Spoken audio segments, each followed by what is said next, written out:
Good evening, everyone. Welcome back to You and It's Time We Talk, Season 2, Episode 4. We are just about pretty much at the midway point of Season 2. So some of the things that we've talked about so far this season, we've discussed.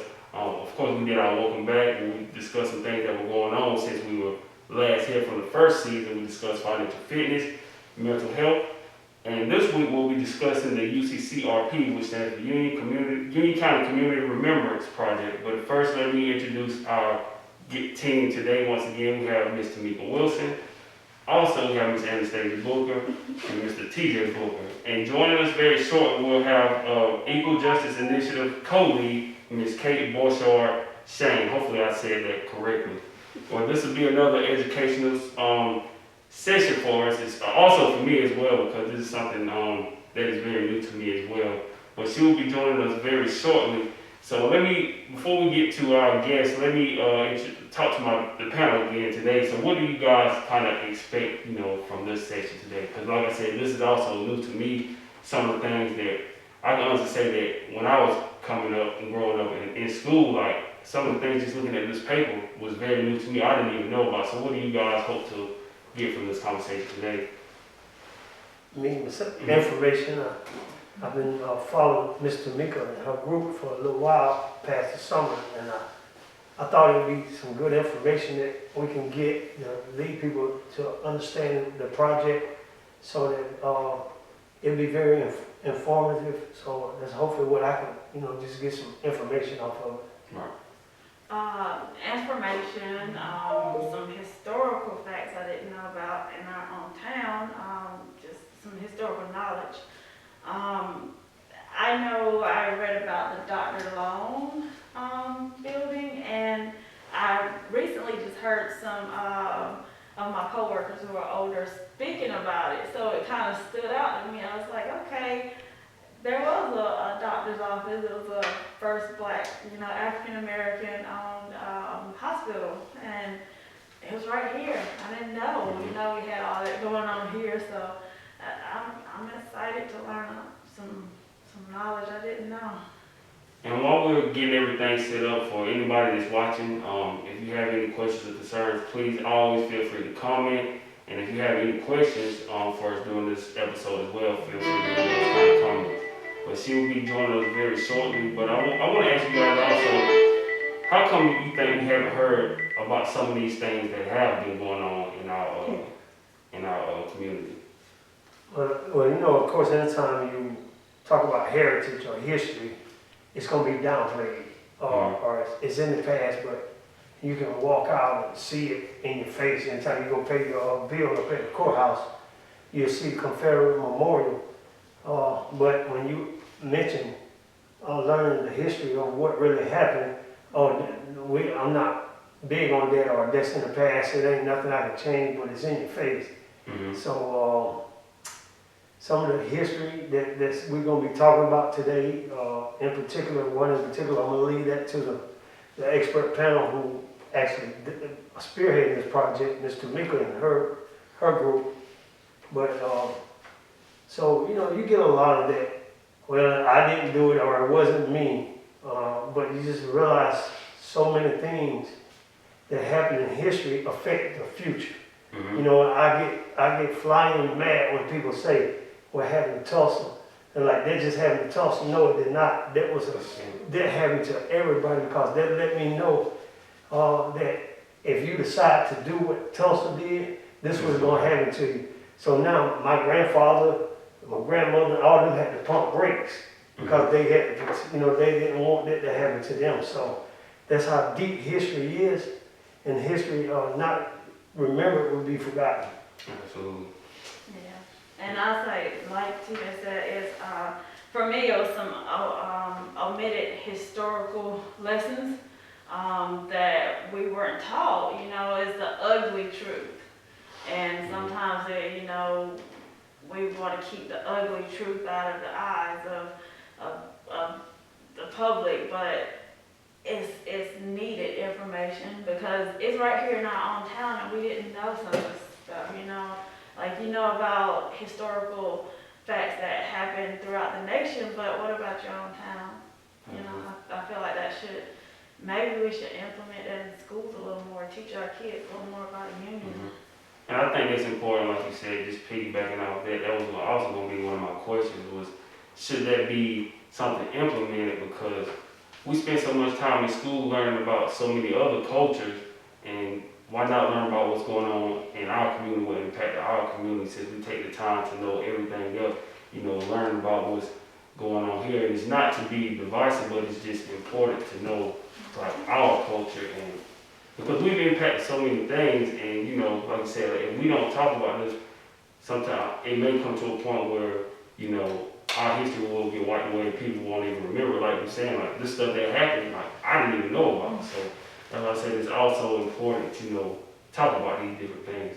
So are we good to go with our special guest? Well, we're trying to get her on, so what I'm gonna do is, if y'all bear with us, go ahead and kind of introduce the program, and then we'll try to bring her on the live feed, the live video. I know we tested it out, everything worked when Stacey did it. Mm-hmm. It's just one of those things as we continue to test out our technology.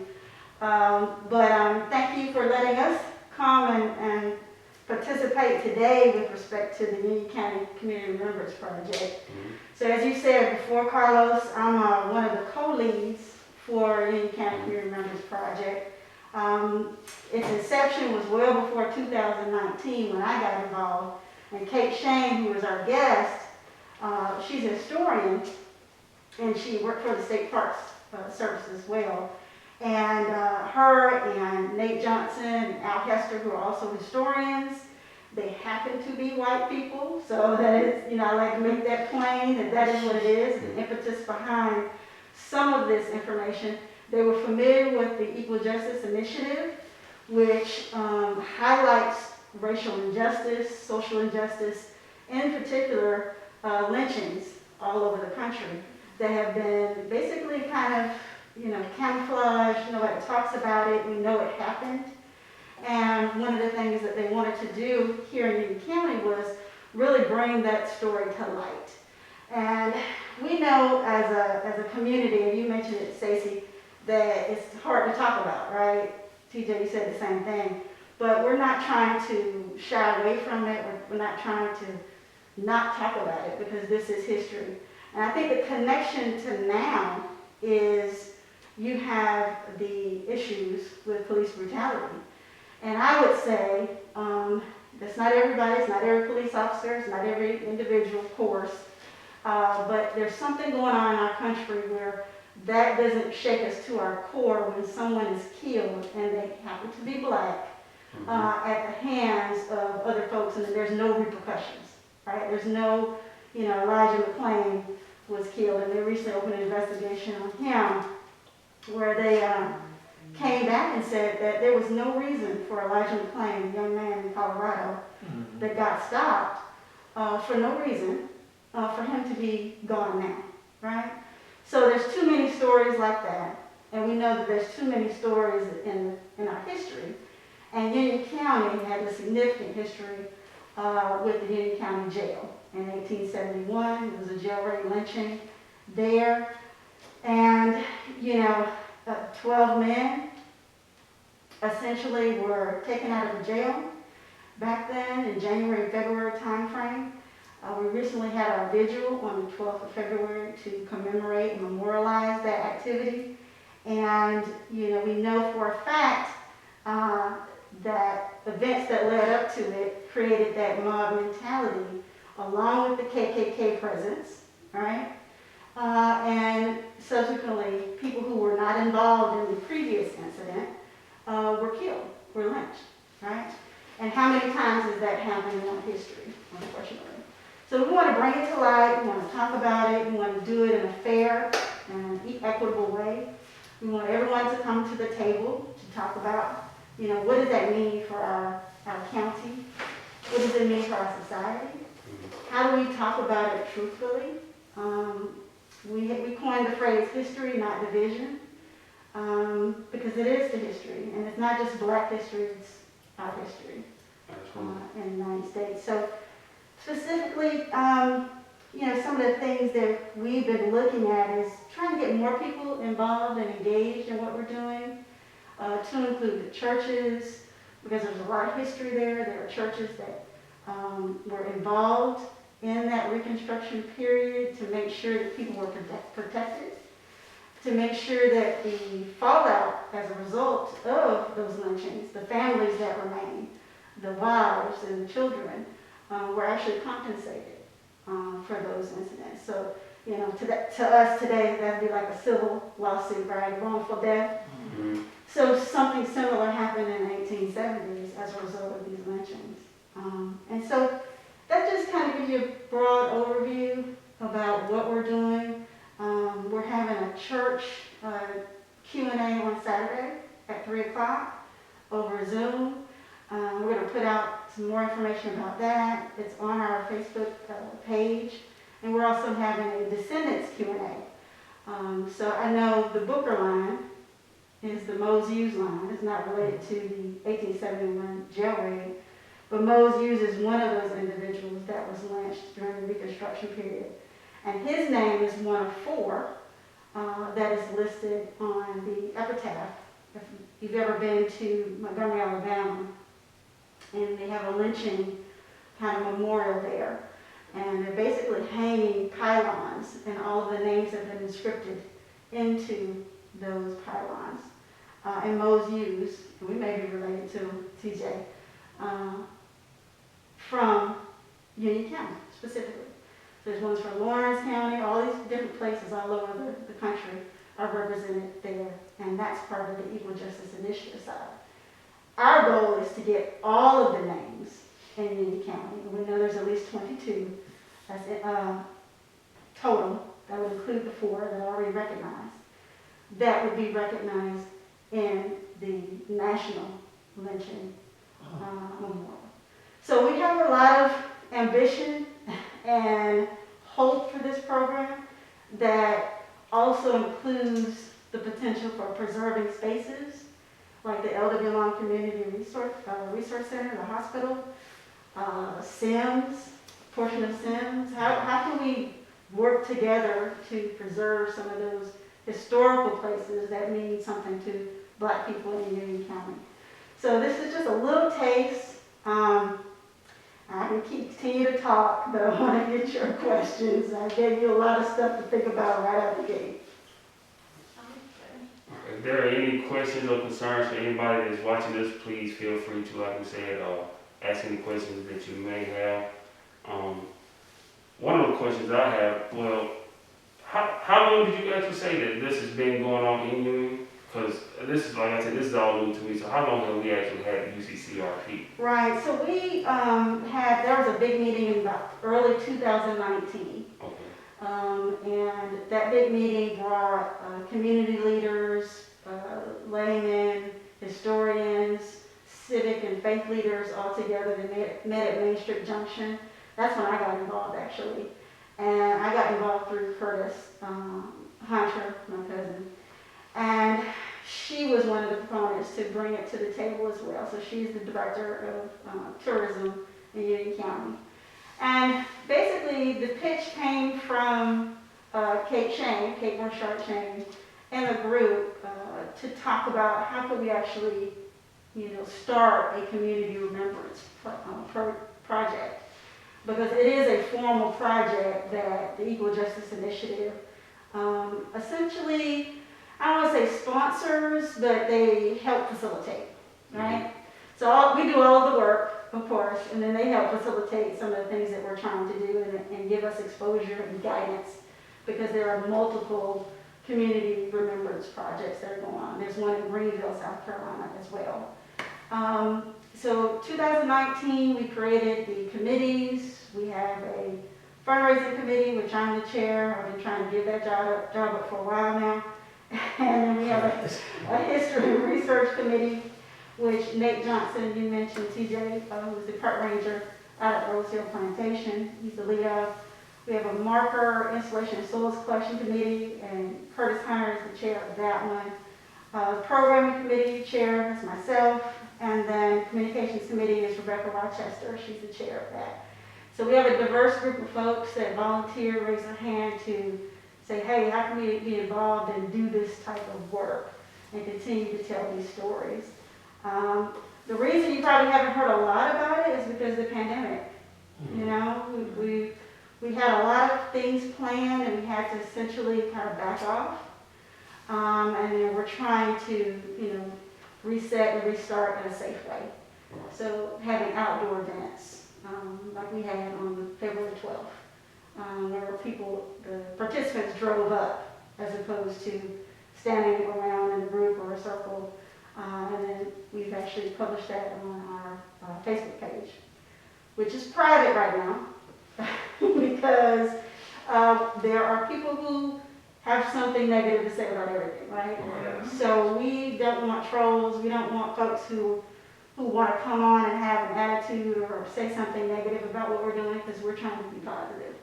And while the information is extremely harsh and violent to some extent, or to an extent, you know, it's the truth. We're not sugarcoating anything. So I think having a couple of venues for people to get in contact with us is good. So we share a lot of information on our Facebook group. We have 149 members. I think you're now 150 as of today. And then we also have a public side with our public website, which is www.unioncountycrp.com. So, I know I'm doing a lot of talking now because I want to get her. I have a question. I did see a little, I saw the documentary, I saw, me and TJ, we watched it, we lived, saw some of it, went over it. What was the main motivation behind these lynchings? That's a great question. So historically, back then, if you think about coming out of post-Civil War, right? Well, now you basically have enfranchised a whole population of people who did not have the right to vote before, right? Now they have the right to vote, they have the right to hold office, they have the right to own property and all kinds of things, right? So now you have a group of folks, KKK members, white supremacists, all those folks who have decided that that doesn't work for them, right? Because that means that my power is now going to be taken away. So all over the South and all over the country, it basically became the precursor to Jim Crow laws. So lynching was a way to make sure you could suppress the vote, suppress participation. Intimidation and fear was the order of the day. So if you just think about all of the power that you guys have now to be able to vote and do things that you're doing, just think about having that at 1871 and then someone saying, no, that's not good enough, I'm going to stop you from doing that. So that's basically the impetus behind a lot of the activity against black people specifically. You went from being slaves to now being part of the process. Well, that's not going to work for us, right? And that's not everyone, of course, but a large majority of folks that either participated or said nothing. Or just watch and not say nothing, which is just as bad. It's just as bad. So silence is complicity, right? So we know that people just kind of stood back and let it happen, and to a certain extent, it became the norm, and it became the law of the land, right? And subsequently, we have Jim Crow laws, and that lasted till when? 1965, right? That's a long time, almost another 100 years of suppressing people's rights and votes and how they do stuff. So, and then we're seeing some of that stuff happen, unfortunately, again today. And I think talking about it helps us to combat it today. So, even at talking about the lynchings, what happened then to you, where you can go and name these people by name who done it, the jailer, that kind of lets people know that, hey, you might get by with an unright killing right now, but sooner or later somebody's going to bring your name back up. Somebody's going to bring your name back. Did you just watch? Or were you on a jury when you say, well, we're not going to bring charges, you know, on the Ahmaud Arbery case or anything, we're gonna let it ride.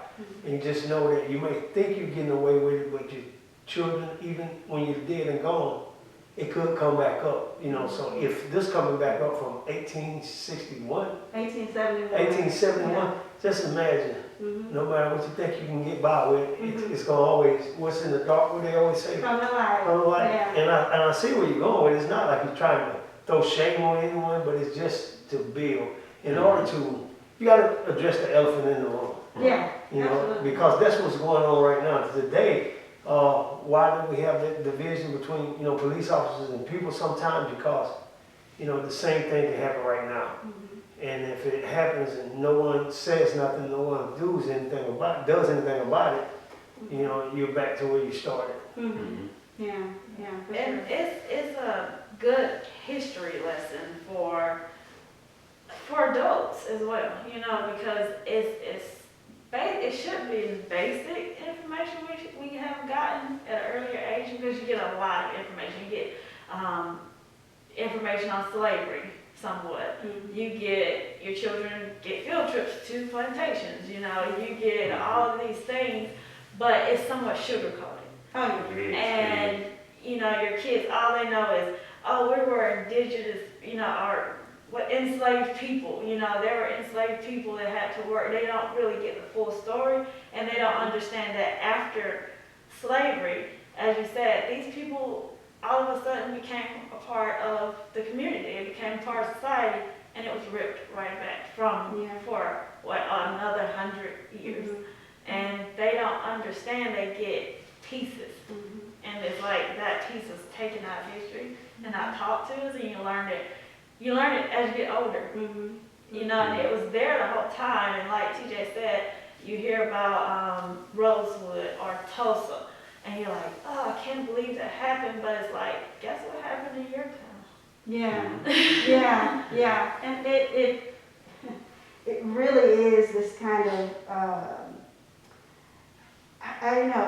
No one wants to be uncomfortable, right? No one wants to believe that you know, we have a portion of our Pathways project. Pathways, I think you guys saw the videos where we essentially did a guided exploration of videos of each of the locations where the individuals were lynched at. And we talk about them individually, their story and what happened.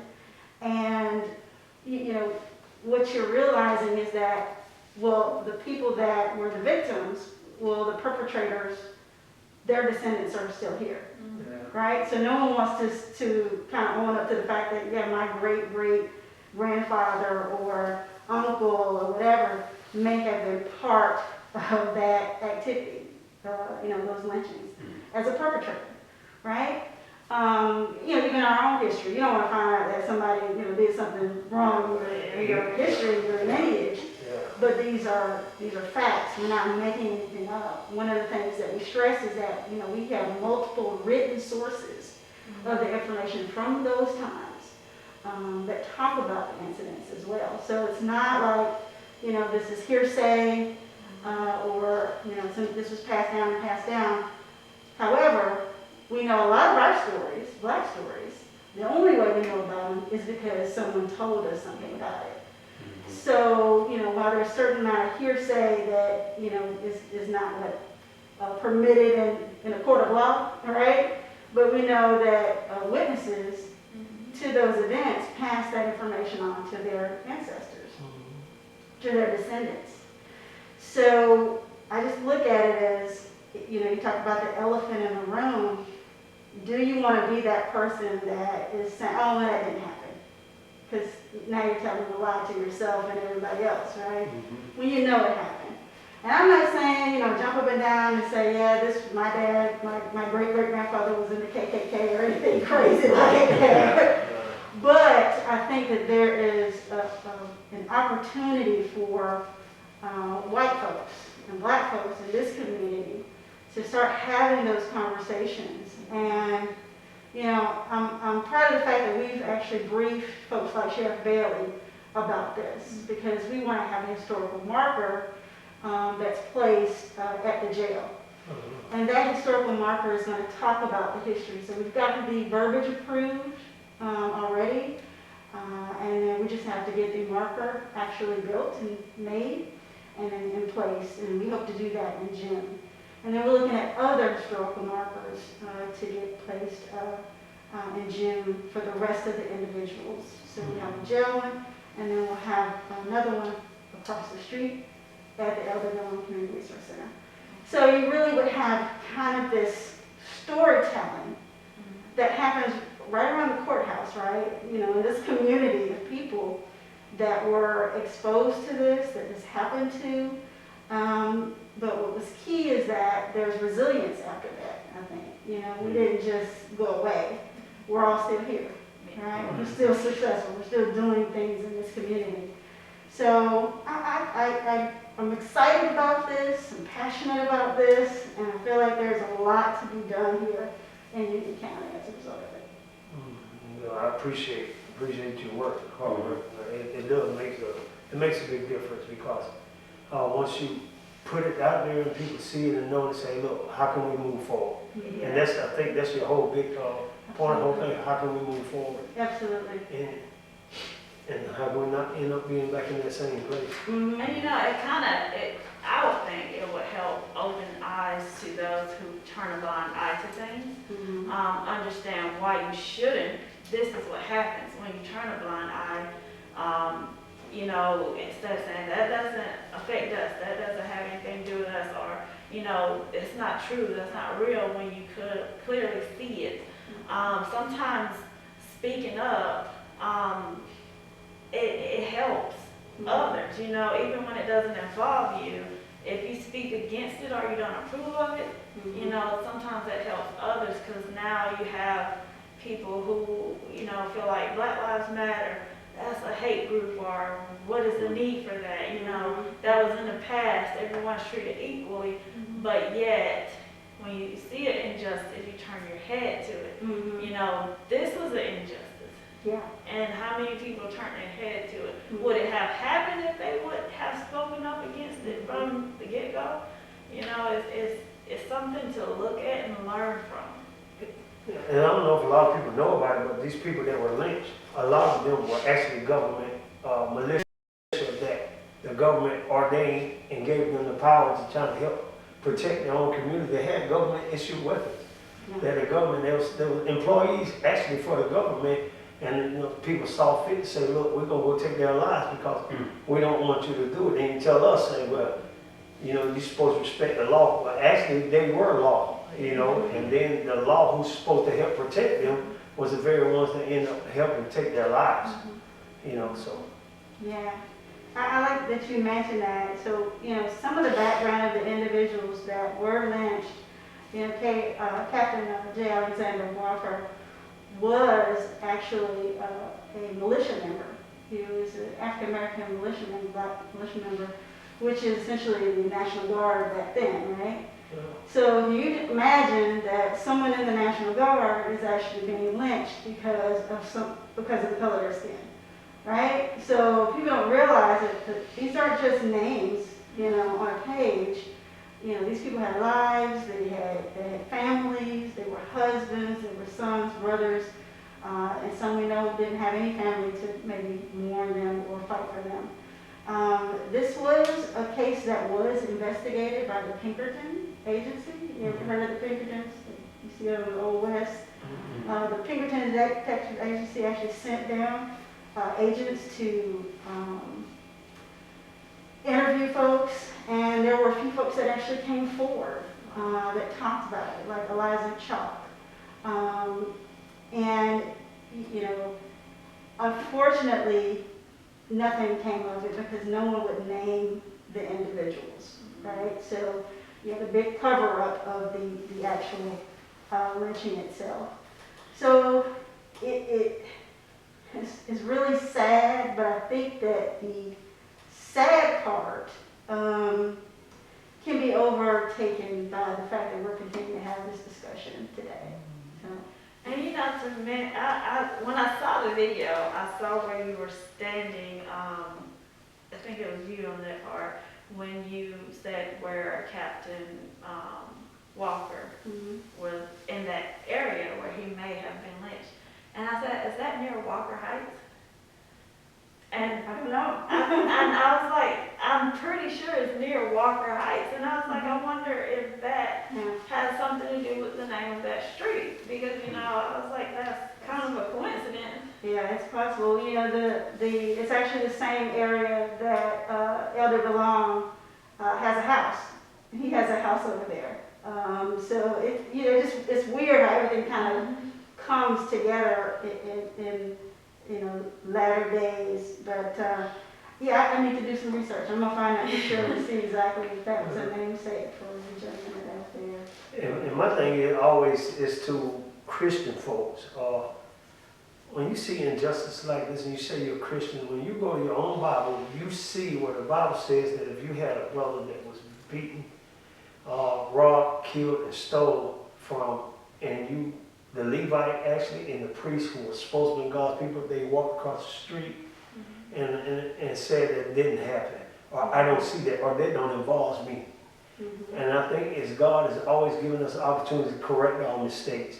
You know, don't fall upon the same mistakes as your forefathers did or your grandfathers did when they allowed hate to portray their train of thought, or and then say they love God, because it don't add up. In the Bible that I read, I challenge any last one of you, it don't add up. And if you find yourself in that position where you're saying, well, all lives matter, when you say, the man got shot 7 times in the back, and the one that happened over the summer, what's his name? Ahmaud Arbery.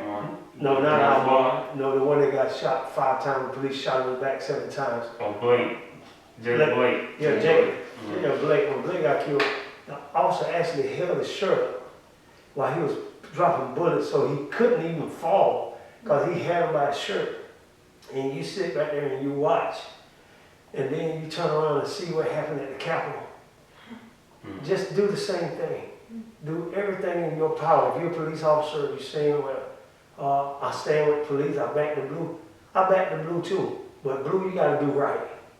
Treat each and every person as if you wanted or you cared about their life and realize that they have family. And then and it takes this jailhouse lynching to see how officers can be. You know, and what we have to see now is that for me to call myself a Christian or love God and sit back and watch things like that happen and say, hold on, we need to examine ourselves and see why this is happening or how long has this been happening. And then you can move forward. I guess I know our guesses. And you know, this is, for me, it should be an eye-opener, that, like you said, you have documented proof that this happened. This is injustice. This is treating people different because of the color of their skin. It happened. It's documented proof. Jim Crow laws, it's documented proof. It happened. And then you have people, often say, why do you want to separate? Why is there this for blacks or this for blacks? It's kind of like making up for that long period of time that we didn't get it. It's not saying that we want to separate because we want to be treated equally as all people. United States, all people want to be treated equally as citizens, and not based off the color of your skin or your gender. You should be treated equally as people. And it's kind of a reminder to say, okay, if we're going to call ourselves United States and that all men are created equally, do so, and here's the proof showing that that hasn't happened just yet. And I say yet because we still have events that go on continuously that it sets us apart based off the color of our skin, and we get mistreated often. And here's something that, these victims, you can't victim blame here. Not in my opinion, you can't, but that happens often. And it's kind of like, okay, now it's time to recognize that inequality is real. Yeah. And it's perpetuated, and not talking about it is not going to solve anything, right? So, the one thing that we talk about is our mission with the UCCRP is to, to document what you talked about and recognize the history of lynching and racial terrorism in Union County. And then our vision is we want to foster ongoing collaborative education, justice, and healing. So this is one of the ways that we talk about it with respect to collaborating with Union is How We Talk, collaborating with Cross the Line podcast, and then talking about the education and the justice piece as well. And then that other side, which I think what TJ is getting at, is the healing piece, right? Mm-hmm. So, eventually, we're talking about how do we reconcile what has happened? How do we get to the next step, the next phase of this discussion? So, we're planning our Descendants Q&A on the 27th at 1 o'clock on Zoom. If there are any descendants who think they might be descendant, go to our Facebook page, go to our Union County CRP.com page as well. You sign up there and we'll send you an invitation to participate. And we know we haven't done a lot of advertising for it because I've been very busy. But and we're doing the same thing for the church that same day, and that'll be at 3 o'clock on Saturday, the 27th. So it's a way to have those conversations in a safe space, answer everybody's questions, with historians and subject matter experts about this topic, and really kind of get to the next step. One word that we always hear people talk about and they get upset about is reparations, right? Mm-hmm. And no matter how you feel about reparations and whatnot, I think the other word that we don't use is reconciliation. So just about every culture has some sort of reconciliation process. Right? Except us in the United States. So we have never reconciled what happened in the United States, whether it's the indigenous, Native Americans, whether it's, enslaved peoples, predominantly African American or blacks in this community. So how do you expect anyone to move on or grow or have, honest conversations if you're never going to reconcile what happened? Mm-hmm. So if I robbed you today, right? I did a stick up in this building right now. And then I'm being held accountable in a court of law. Part of that reconciliation or healing is actually having the individual be able to say something to the person that robbed them. Mm-hmm. You ever seen that in courts, mm-hmm. or the person that was, the family that was a member that was murdered, they bring the family in to confront the individual. Well, we've never had that. We've never had that process, unfortunately. So, yeah, I'm looking at some of the comments from Alex. Do you, I don't know what steps we would necessarily take, but do you think there's any way that you guys may get involved, like in school, or try to get these lessons taught in school?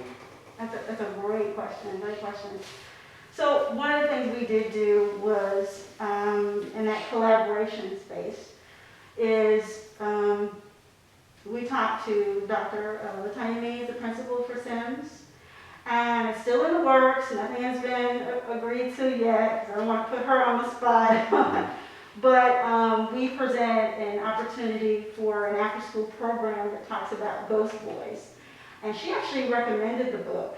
And it talks about a young man who was killed by a police officer.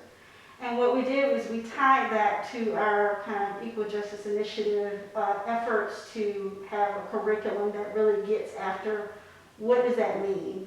Having those honest conversations and having volunteers for that after-school program. And it's strictly based on participation from the parents and approval from the parents, geared towards 6th graders.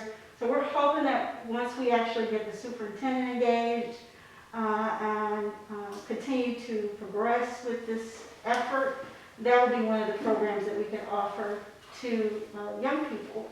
So a lot of people think that, oh, this is too harsh for young people to hear. Is it? They're seeing stuff on TV all the time, right? That's not really a fair statement.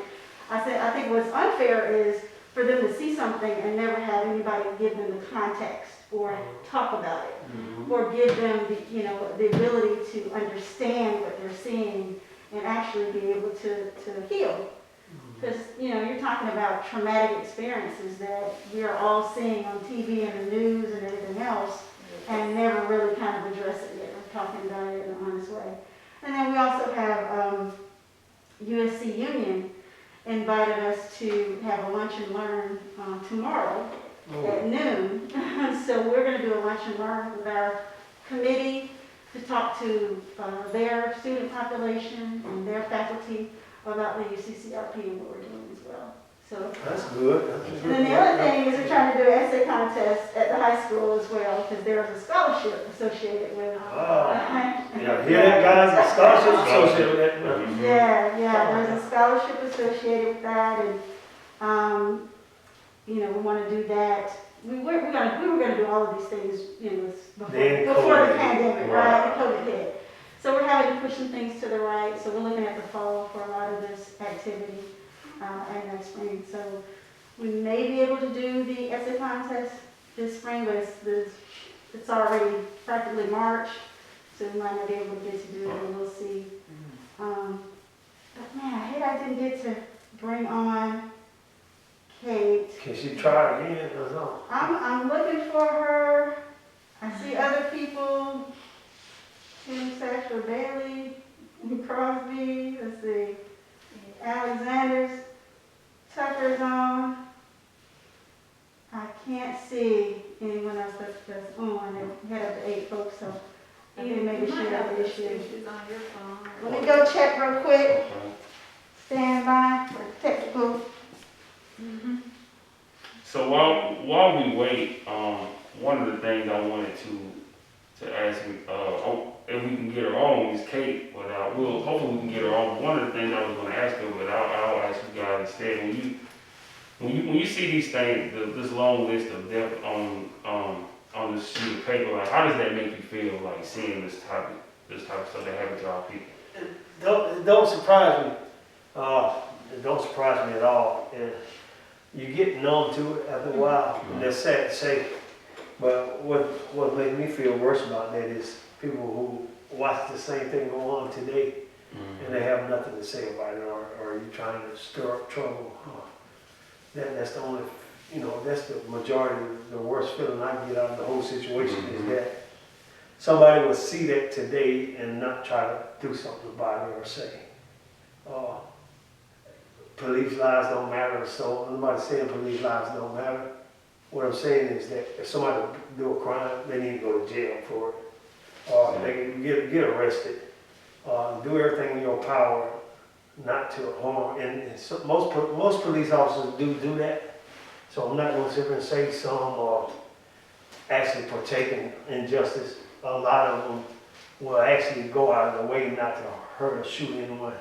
So that's the good thing. So I do want to recognize the fact that you do have officers that have an opportunity to pull a weapon and don't. Right. So looking at that list of people, you never know, those people from Union, it's probably our relatives. Yeah. A lot of things I mentioned. She said something about, Kate said she requested.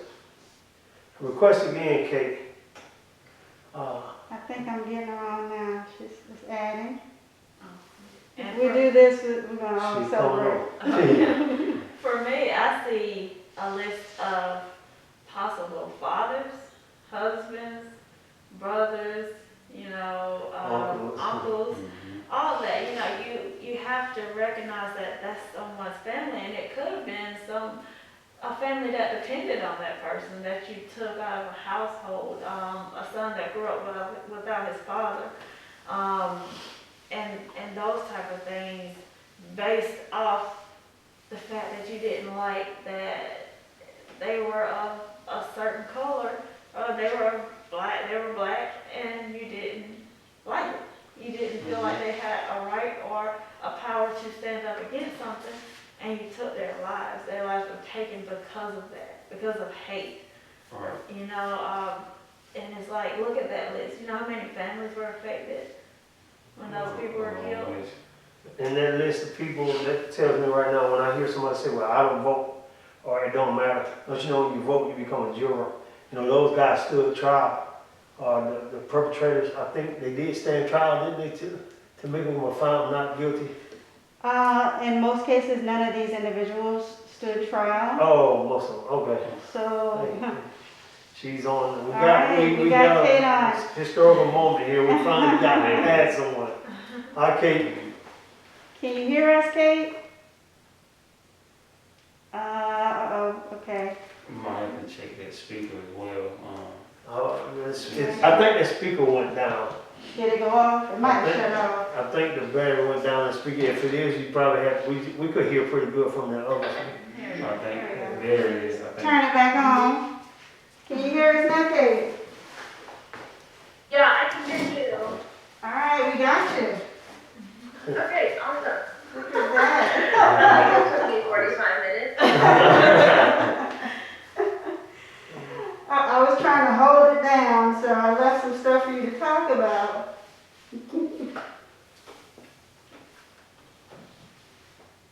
There might be a little delay, but we got you.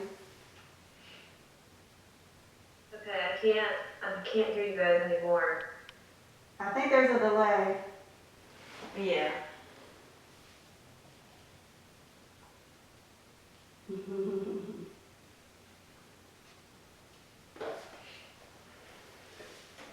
So Kate, if you can hear me, I'm gonna just say, go ahead and talk about EJI, if you would, and your involvement, and we're gonna listen.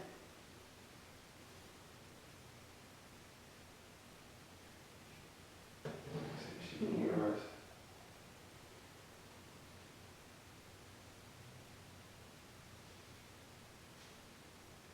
Go ahead, Kate. I have no idea why there's a delay. Bandwidth issues in the country, people. Right.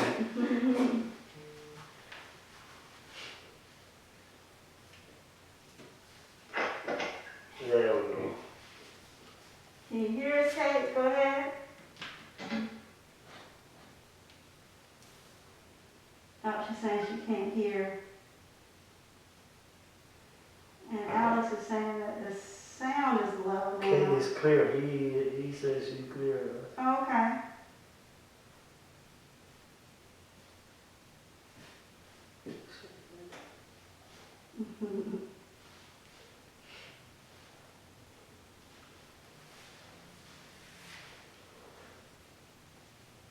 So if you guys are watching, just please bear with us. We have Kate on. We're just trying to get everything situated. She's saying that she can't hear us for some reason, but we just bear with us for a few moments as we try to get everything taken care of. Yeah. Okay, I think that I can hear, I think that I can through. So go ahead. Talk a little bit about EJI, which we didn't talk about. So I think you guys touched on it a little bit, and you're familiar with the process. Oh, feedback problems.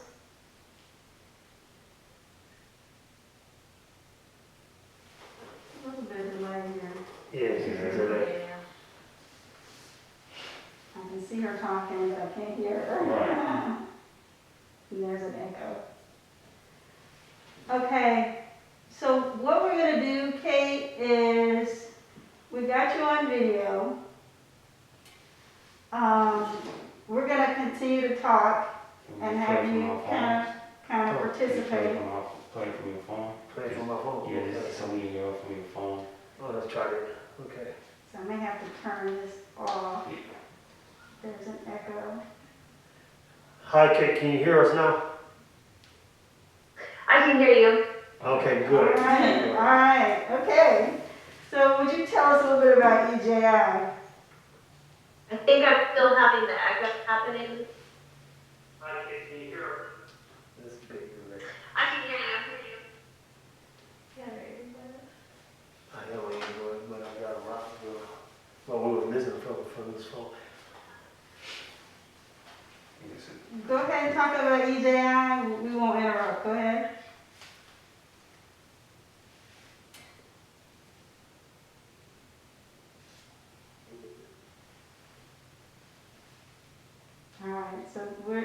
having those technical sound issues.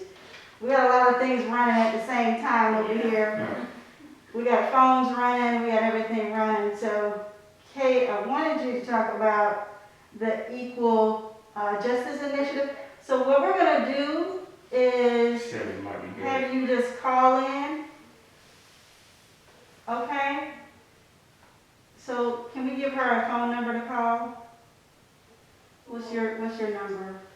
To here, 864, type in the number. Call in, Kate, to 864. Just type in the number. What's the number? Okay. 5995 426. 46 5995. 426.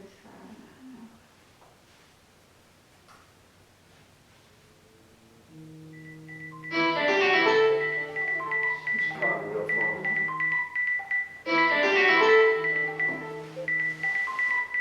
I'm pretty sure I can't answer. Let me see if it'll let me. I don't think it'll let me. It's gonna knock it out. Yeah, Kate, it kicks us off the video when I do that. Yeah, call the other number that I posted in the chat. Oh, okay. Okay. Yeah, I think did the live just end?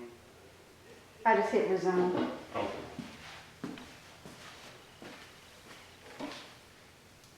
There we go.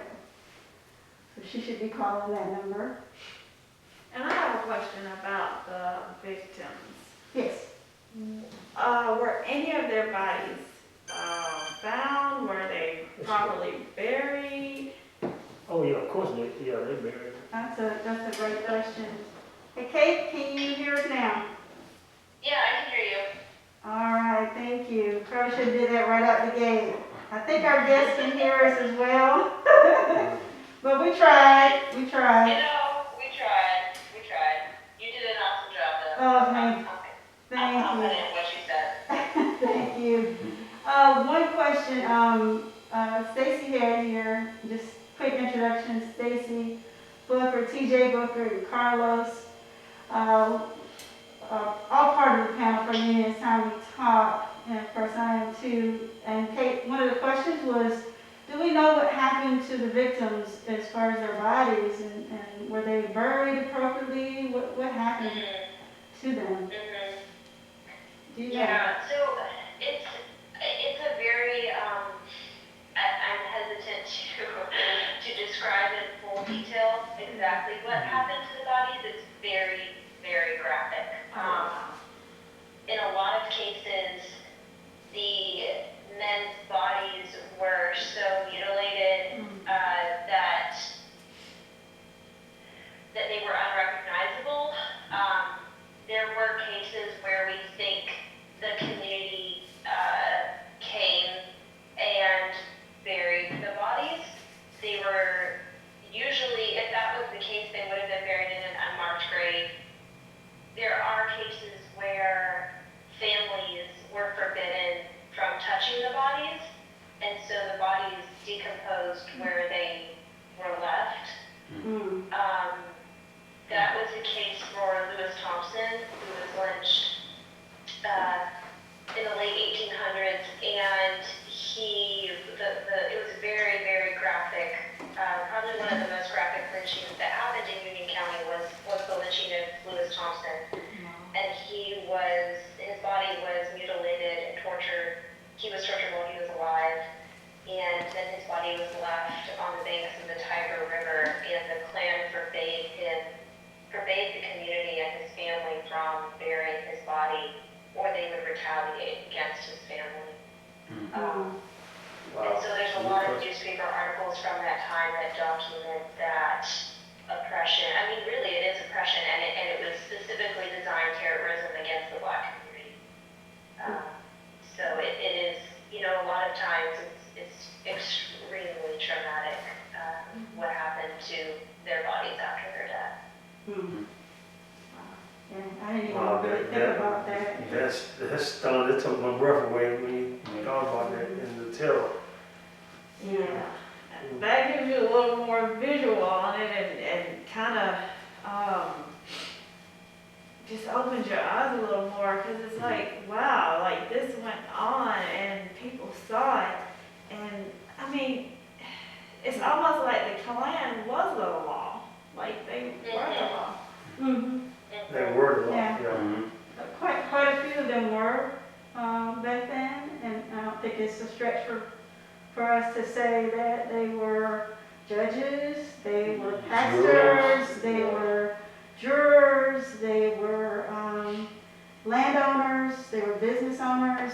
You know, that's the society that was as a result of losing the war, right? It was a So how do we express some sort of control now? And, the KKK was direct result of that control, that effort.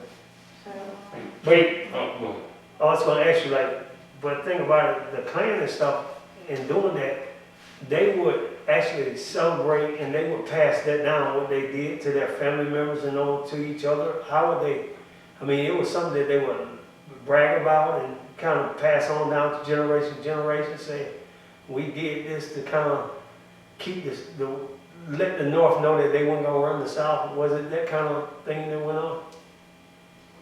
Yeah, I think absolutely that happened.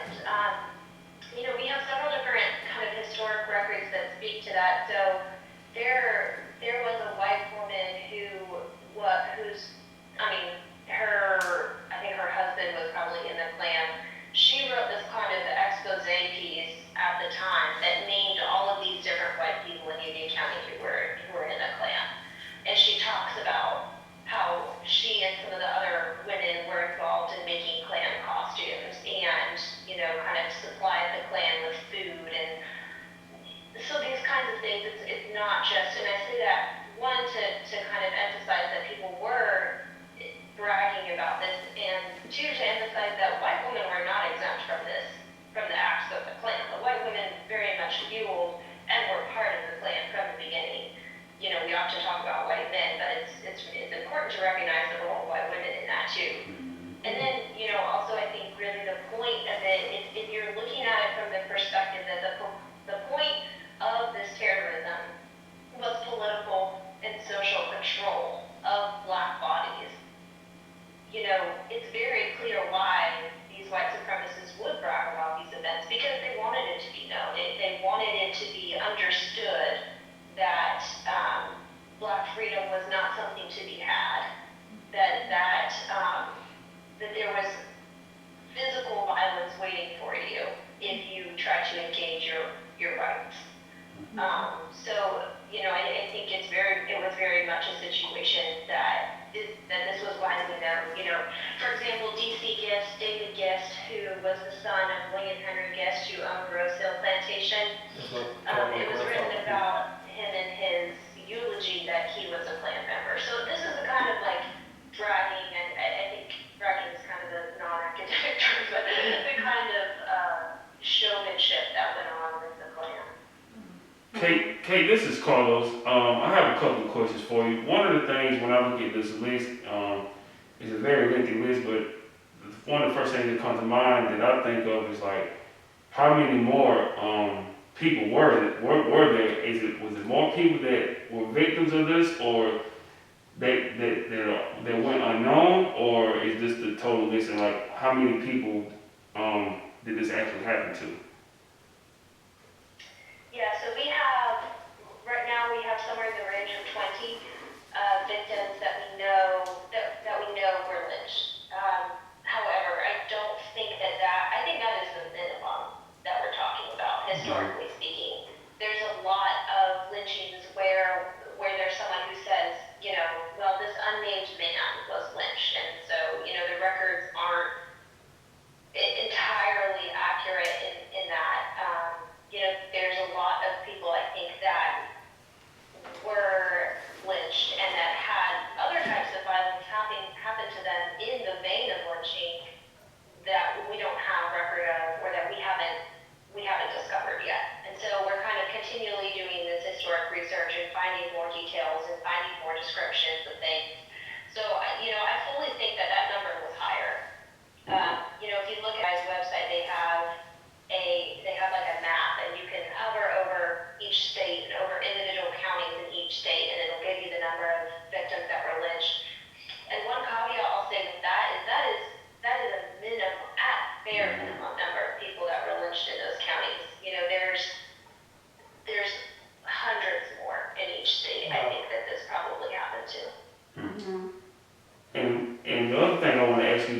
when you see this list of African Americans that were murdered, like you said, this is like the minimum right here. How does that make you feel when you see the injustice that went on in the past and that's still currently going on when you just look at this list? Yeah, I mean, it's the tie, I think there is a direct tie from this history of lynching, which is really the history of white supremacy, into what is happening today. And as a historian, I strongly believe that the entire reason we have white supremacist action today is because of our history in this country. And that, like Tamika said, it hasn't been dealt with, it hasn't been addressed. White people have not owned up to what they have done and the physical and emotional and psychological harm that they've caused. And so, you know, especially as a white woman doing this work, I feel extremely angry. You know, there's so much that white women have to atone for when it comes to lynching in particular. I mean, in general, but in lynching in particular, because with many of these lynchings, white women were the cause of them. So they claimed that black men sexually assaulted them or raped them, and the black community was kind of like, no, this isn't what happened. They were in a consensual relationship, but they were found out, and the white woman basically threw the black man under the bus, and he was murdered because of it. And that's not something that you just walk away from 100 years later. That's something that is embedded into our society and affects the way that we operate now. Yeah. Okay, I remember, I know you heard of Susan Smith. I remember when she did that same thing. I remember guys riding around with horses and ropes. They said they was looking for the babies, but what do they need ropes and horses and shotguns for? And that was in 1994, the year I graduated high school. I think I can actually remember now and see those guys. So at that point in time, they probably was ready to go lynch then. If somebody were, if her story would have came out to be true, or if they were to find someone, you think that it would have went to that in 94? Yeah, I mean, I think that it is, you know, you see people, you saw people at the insurrection at the Capitol with gallows. They were constructing gallows. I mean, this is never that far underground. Like the idea of white people feeling so threatened by the idea of the enfranchisement of black people that, you know, their first instinct, or not, maybe not first instinct, but one of the instincts is to construct a gallows. I mean, that's happening now. That's happened throughout our entire history. People think that this isn't, you know, there's not a direct tie. That isn't still happening. It is still happening, and it's really just because it wasn't in a lot of people's view for 50 years doesn't mean that it wasn't happening, and it really wasn't that far underground. Yeah, yeah. And you know, the viewership and the mentality of the community who participated without participating. You know, there's a space called the hanging grounds in Union County. If you have something called the hanging grounds, that was a legitimate and you know, legitimized, I guess is the right word, location to bring people to justice, so to speak, in Union County. And that included lynchings of black people. So, you know, it was like a fair type of thing. It was, you know, it was, you know, young kids would be going to witness someone being lynched. And this perpetuated, you know, well into civil rights movement and beyond. So we know this happened, and this is right here in Union County where they have something called hanging grounds. And Rebecca Rochester is our communications, and she remembers it. She remembers, you know, witnessing and seeing that type of activity. So it's not so far removed. It's not 100 years ago. This is, you know, recent. If you know, you're talking to your grandparents about some of these things, or your great grandparents, it's not this old back in the day type of thing. Does that make sense? Yeah, Yeah. exactly what you mean. So I think it's very important to continue to say their names, you know, just as we're saying the names of the young people today. And you know what's also stands out to me is, I just kind of somewhat connect dots, and you said how that was the hanging grounds, and that area is near the fairground. You know, where you go to see shows and see car shows and fairs and things. So it's like, you know, we have to look around and say, where does this history come from? Is it really from something that we don't know the full truth about? Mm-hmm. Mm-hmm.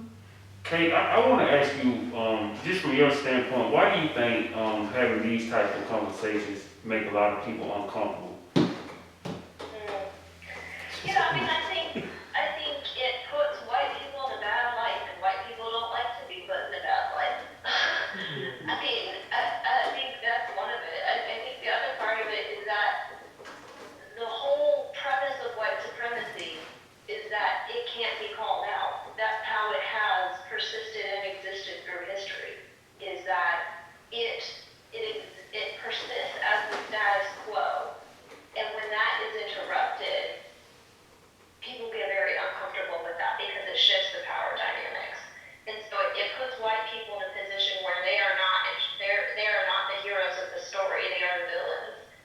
And I mean, I think anybody's uncomfortable with them being put as a villain of the story, but that's the reality of the history. And so, you know, I think that's part of it. I think there's also a lot of reaction of like, oh, well, I didn't do it. This isn't me. This isn't, you know, I didn't do this. Even maybe my parents didn't do this. So therefore, why am I being blamed for something that I didn't do? And that kind of rhetoric is just really unhelpful. And there's so many reasons why. But the main thing that I've said before and that I always come back to in these conversations with other white people is that when you say it's not me and it's not my people that did this, you're saying you are not acknowledging the pain and the trauma that the Black community has gone through at the hands of people who look like you. And it doesn't really matter whether you did it or not. That's not really what we're talking about. I'm not saying that you did that, but I am saying that as a white person, you have inherited that legacy of people who looked like you and who have acted like that. And that is the legacy that you've inherited, and you have to acknowledge that in order to, you know, have any semblance of justice. So, you know, it's really about the harm that was done to these Black individuals and the harm that was done to the Black community in general. You know, we often emphasize that it wasn't just the individuals, but it was the terrorism of the whole Black community that was impacted. So, you know, it's saying that kind of thing where it's not me, it's just not helpful. It's putting yourself at the center of the story that isn't about you. It's saying, well, I'm uncomfortable and I don't want to be seen for this, instead of saying, I acknowledge that this was done and I want to work towards something different. Yeah. When all this went on, did you have a few people, like especially like white people, did you have some that actually aided and helped, you know, knowing that they will have repercussions themselves to help the Black race? Did y'all discover that in there in Union? Yeah, so there were actually in Union during that time, especially during Reconstruction, so, you know, the period after the war, after 1865, there were several white Republicans, and one of those was actually named Drury Goings, and he was beaten within an inch of his life, according to the accounts, for being a Republican leader, but also for helping other Black Republican leaders during that time. So the Klan, it wasn't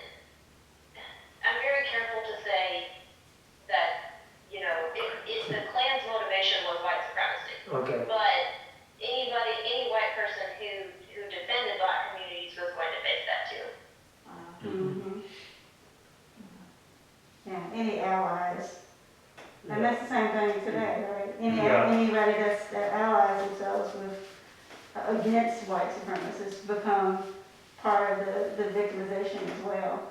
So,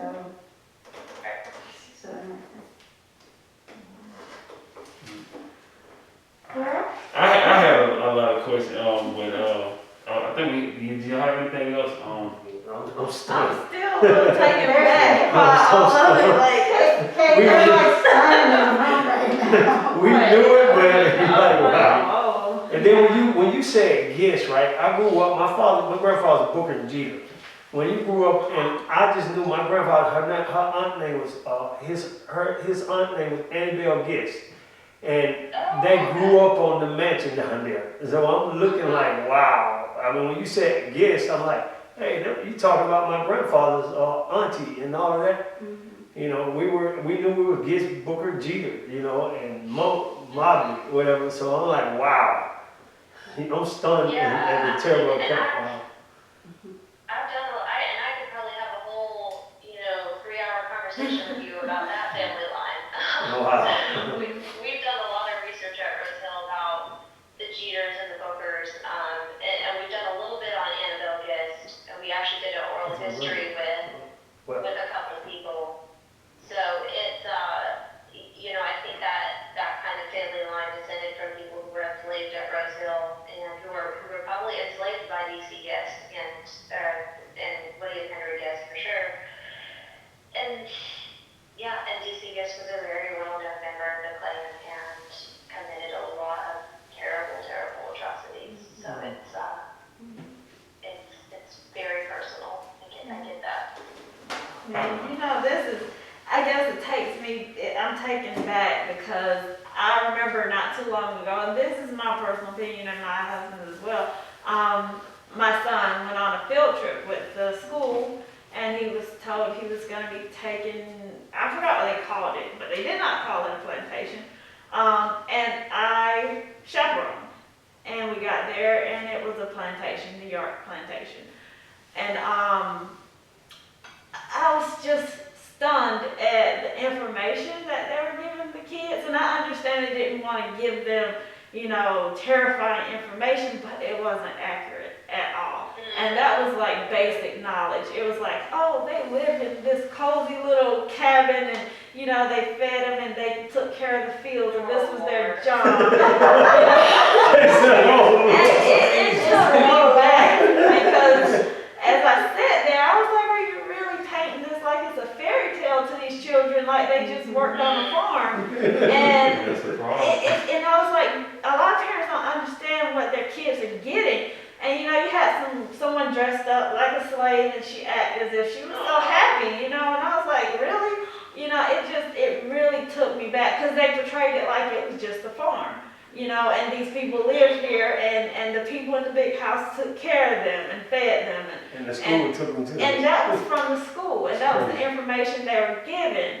And then when you really get the greasy details of what happened, and not just slavery, because slavery is 10 times worse. This is after, So it's like, if this went on in the community and people saw this, they saw these bodies hanging, they saw these people sitting here, bodies demolished and torn to pieces, and this was normal at that time, to just walk past that and not say anything.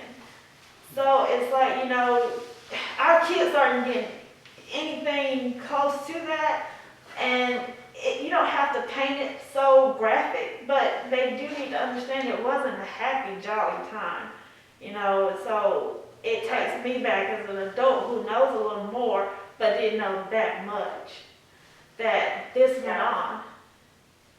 It's just shocking. And that is just honestly so horrible. And, you hear stories like that are so common, unfortunately.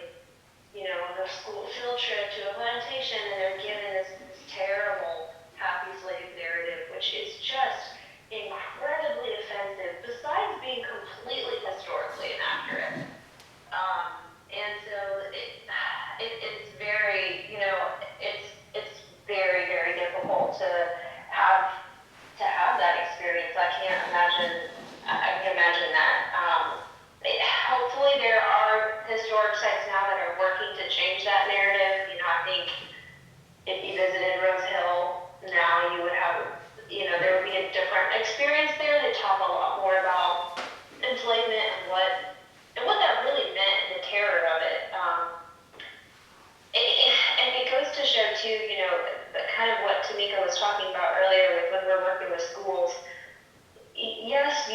don't want to give these children terror and nightmares and these kinds of things, but children are very curious and they understand much more about the world than I think we give them credit for.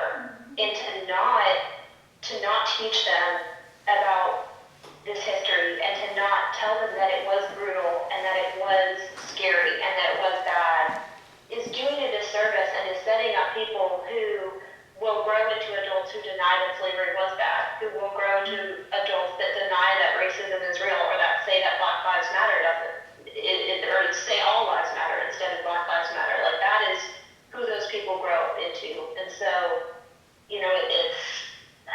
it's really, really important that we talk about this history with kids in an honest way. Oh, yeah. I know we're almost out of time, but I think one of my final questions with Kate I have is just, we know it's very serious, but just talk about a little bit more about how deep is this white supremacy, and what would you say is like the best way to kind of dismantle white supremacy? I think I didn't hear you. Can you repeat the question? My final question was just how deep is white supremacy, and what's the best way to dismantle it? Okay. Gosh, that's a big question. That could be another 3-hour conversation. I mean, I think in the terms of this project, it is very deep. White supremacy, in my view, and my understanding of history, is really a fabric that's kind of woven into the fabric of who we are as a society and as a culture in America. And that's because we were so reliant on slavery from the beginning of America's foundation, and because we fought an entire war to preserve slavery. That kind of slavery was justified by racism and was embraced and underpinned by the idea of white supremacy, that white people inherently have more value than black people. And so that does not just simply go away because you end chattel slavery. That kind of perception persists through generations. It persisted from slavery to Reconstruction, to Jim Crow laws, to the Civil Rights Movement, the inability of black people to vote without restrictive laws, to redlining in housing districts, to all of these different things, to the war on crime, to the war on drugs. Those were racially motivated things in the 80s. So these kinds of policies, it's important to look at how they're affecting communities of color, and particularly African American communities, from a historical lens, and we can really see kind of the threads of white supremacy and how those trail down through history. So that's kind of some examples of how I think it really underpins a lot of those structures. And then if white supremacy is the fabric that is underpinning those structures, it's really important to flip that on its head. And so how do we do that? Well, there's a lot of different ways that you can address white supremacy. There's people who are working in legal, like the branch of EJI that works to represent people on death row and who have been wrongfully convicted. There's societal, and that can look, like housing justice, food insecurity, education, healthcare is a big one. So racial disparities in healthcare, medical racism has a long history too. And and then lynching is very much a part of kind of that legal system as well. When lynching became much more illegal and harder to do, that just evolved into over-incarceration and prosecution. And so, those kinds of things need to be addressed. And so, for us, in our perspective, we obviously can't end white supremacy through all of these different ways. But for us at the UCCRP, one of the ways that we're working to resolve these issues of white supremacy is to acknowledge this history. And so you can't fix something that you don't see. You can't address something that you don't acknowledge existed or happened. And so the first step is acknowledging and addressing that history. And then from there, we're honoring these victims' lives and we're speaking truth about what happened. And so that is a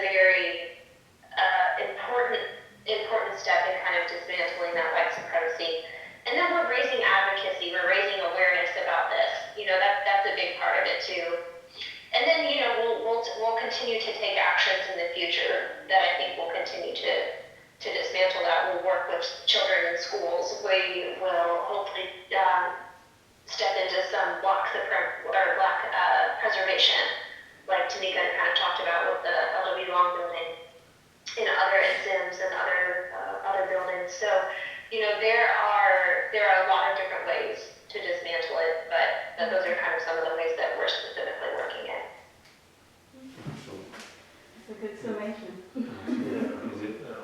Does anybody else have anything? No, I just want to thank y'all for hearing us and welcoming us to participate today. And Yes, your thank great you. questions, great questions. Yeah. It's a lot to take in. I want to say, y'all smacked me in my face today. I mean, when she asked, what happened to the body, like, oh, you know, of course, you know, our people, we went and buried them, like, No, that's a great question. yeah, I'm hearing something new every time we Yeah. have this conversation, so.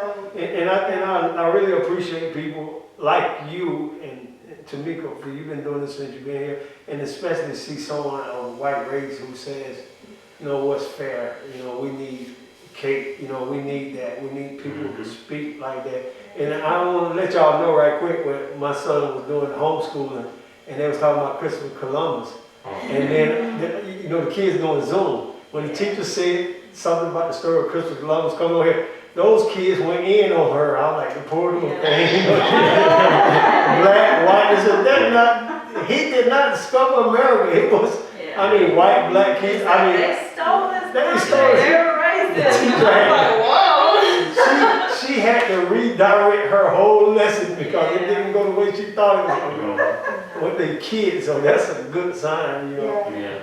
That's a great That point. is really encouraging. Yeah. And see, And when they I was in were class, all color. They were kids of all color. They were not just the black kids.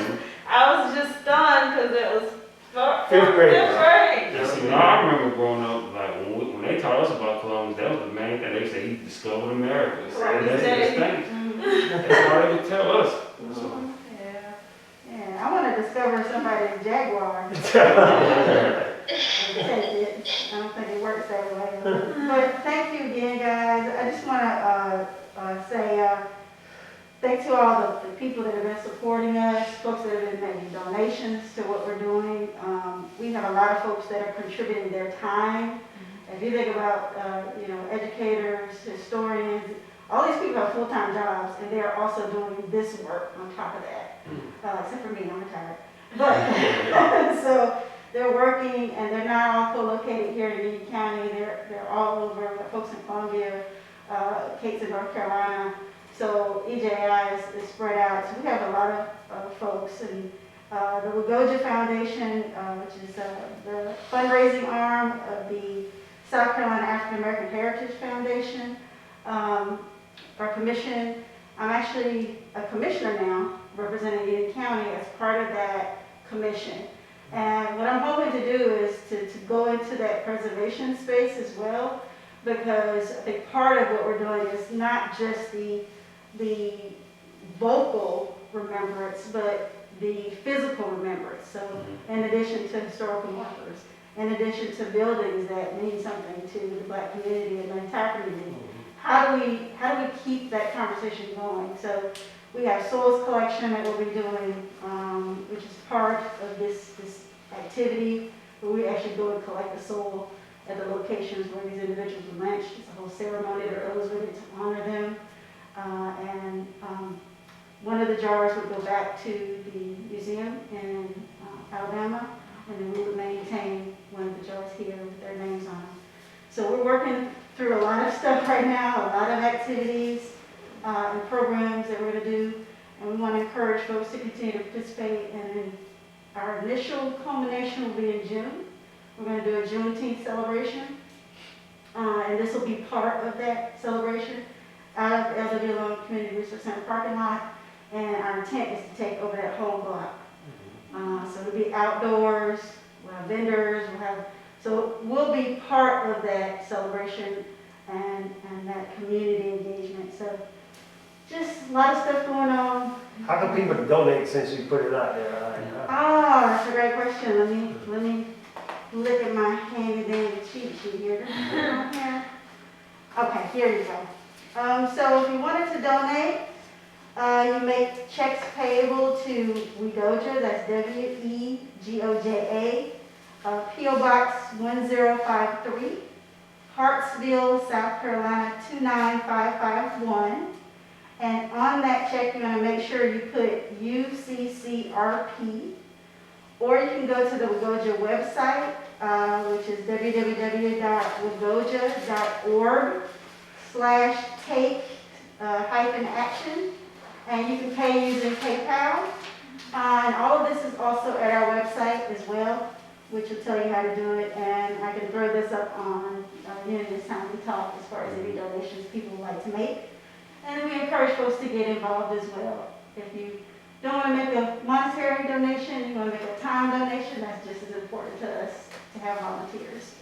So we are looking at another aspect of maybe having interns work with us, and we may even be able to do some paid internships.